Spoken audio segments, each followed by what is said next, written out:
Salam pemirsa, salam IT News. Jumpa lagi di channel IT News di program berita kami. Hari ini kami akan sajikan berita tentang usulan yang disampaikan oleh Republik di DPR AS tentang sanksi berat bagi para pejabat dan keluarga Partai Komunis Tiongkok. Simak selengkapnya. Pada 9 Februari 2022, situs berita sayap kanan Amerika Serikat Breitbart secara eksklusif melaporkan bahwa para petinggi di DPR AS dari golongan konservatif telah mengusulkan sebuah proposal legislatif untuk menjatuhkan sanksi resmi kepada ribuan orang pejabat Partai Komunis Tiongkok PKT dan keluarga mereka, termasuk pemimpin saat ini Xi Jinping dan keluarganya. Langkah tersebut merupakan pertama kalinya Kongres mempertimbangkan sanksi terberat terhadap Tiongkok dan Xi Jinping sendiri. RUU yang disebut Stop CCP Act ini diperkenalkan oleh perwakilan Lisa McLean dengan maksud untuk memberikan sanksi kepada setiap anggota badan pemerintah tertinggi PKT, yakni masing-masing dari 2.000 orang lebih anggota yang duduk dalam Kongres Nasional PKT.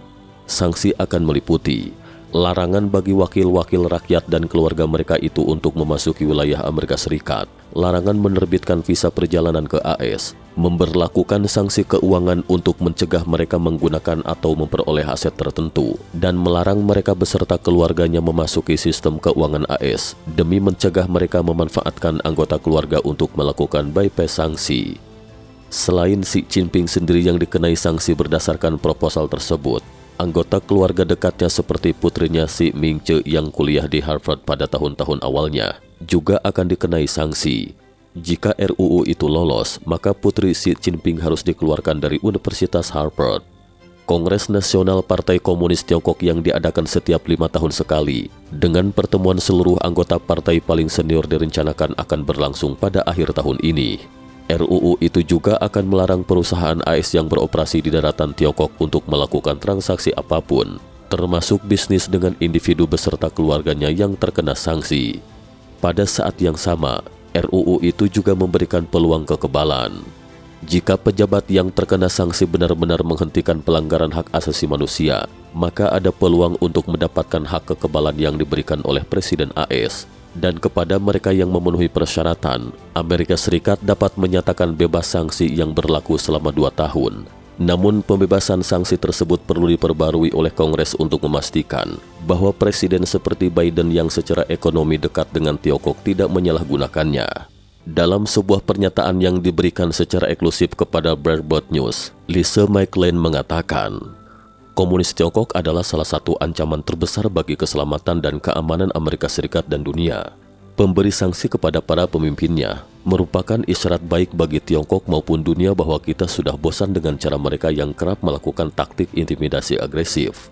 Perwakilan James Banks, Ketua Komite Riset dari Partai Republik AS mengatakan, kelompok individu yang terkena sanksi ini adalah pelanggar hak asasi manusia terburuk di dunia dan pemimpin rezim yang represif dan jahat.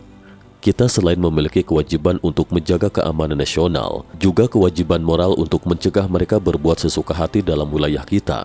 Komite Riset dari Partai Republik dengan bangga memimpin perang melawan Partai Komunis Tiongkok. Komite Riset Republik dengan 159 orang anggota di House Republican Conference adalah kelompok terbesar House Republicans di Kongres.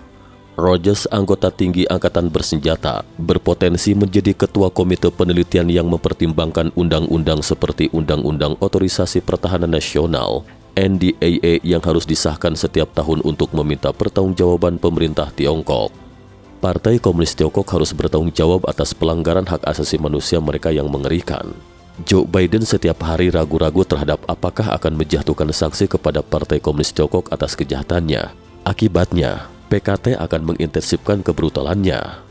Selain James Banks, Rogers dan Wilson, ko-sponsor dari Lisa McLean yang mengusung Stop CCP Act, juga termasuk perwakilan Brian Babin, Fern Buchanan yang jumlahnya mencapai 19 orang. Beberapa analis percaya bahwa meskipun anggota dari Partai Demokrat di DPR diperkirakan tidak akan secara terbuka mempertimbangkan proposal ini, namun jika Partai Republik dapat memperoleh kembali mayoritas kursi di Dewan Perwakilan Rakyat dalam pemilihan paruh waktu mendatang, maka kemungkinan RUU tersebut dapat disahkan di Dewan Perwakilan Rakyat yang mayoritas kursinya akan diduduki oleh anggota dari Partai Republik tahun depan. Sekian berita IT News hari ini. Terima kasih telah menonton dan silakan subscribe channel ini dan bagikan ke teman-teman Anda. Jika Anda memiliki opini silahkan beri komentar di bawah ini. Sampai jumpa.